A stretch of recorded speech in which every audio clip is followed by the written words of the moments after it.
Unos simples trozos de madera, unas cuantas piedras apiladas, algo en apariencia tan básico alteró el destino humano para siempre.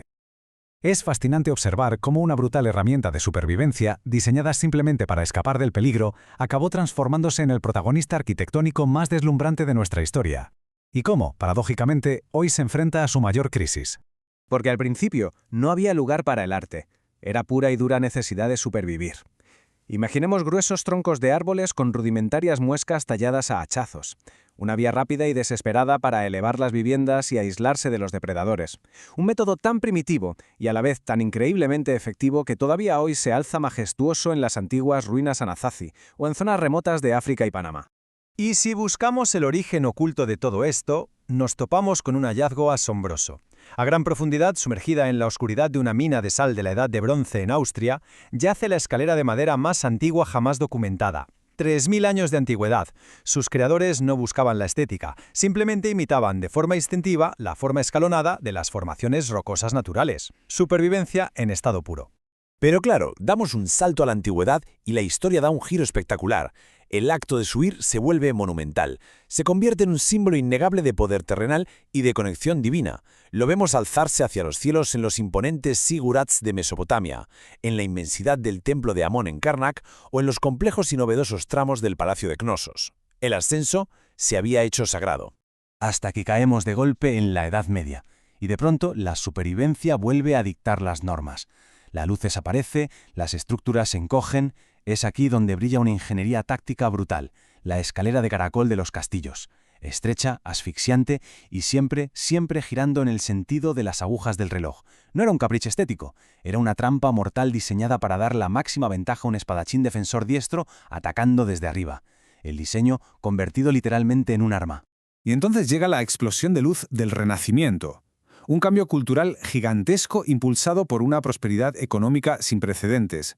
Esa escalera lúgubre, esa estricta necesidad defensiva de los castillos, se transforma, se ensancha, se inunda de luz y se erige como la deslumbrante y monumental pieza central de los palacios europeos, de la utilidad más cruda al arte más sublime.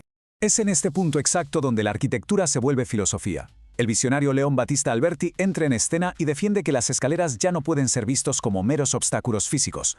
Tienen que poseer lo que él llamaba la dignidad del ascenso. Exigía que fueran grandiosas, luminosas y, atención a este detalle clave, debían diseñarse siempre con un número impar de escalones. El objetivo, garantizar que la persona entrase a la gran sala pisando firme con el pie derecho. Una cuestión de buen augurio y puro estatus. Pero si hablamos de romper las reglas, hay que hablar del genio absoluto. La intervención de Miguel Ángel en la Biblioteca Laurenciana de Florencia es un auténtico desafío. Él libera a la escalera de las paredes, la convierte en una escultura colosal e independiente, un ente vivo que domina y devora por completo el espacio físico a su alrededor, una declaración de intenciones tallada en piedra. Esa chispa encendió a toda una generación. El límite interior simplemente desapareció. Maestros renacentistas como Serlio y Vignola decidieron empujar aún más las fronteras y sacaron las escaleras a la luz del sol. Crearon magníficas escalinatas exteriores como transiciones fluidas, un puente estético, perfecto y armónico entre las imponentes fachadas de los edificios y el paisaje natural que los envolvía. Semejante caos creativo necesitaba orden, y Andrea Palladio se lo dio en 1570.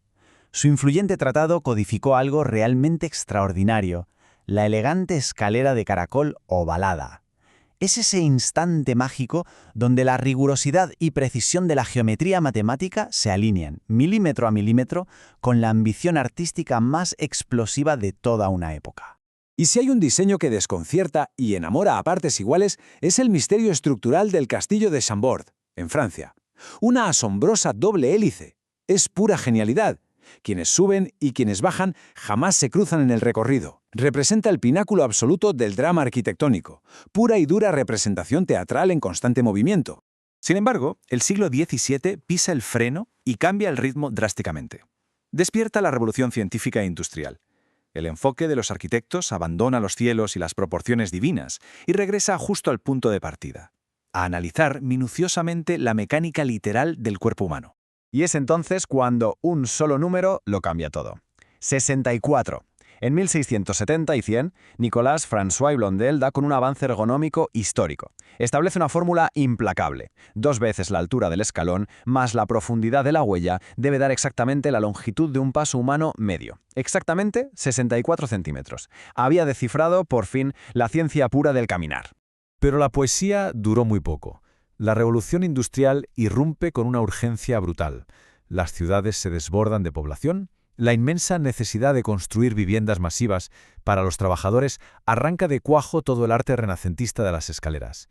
Vuelven a ser algo barato, estandarizado, una estructura de funcionalidad extrema sin tiempo ni espacio para el adorno. Es cierto que a finales del siglo XIX vivimos un breve espejismo de belleza.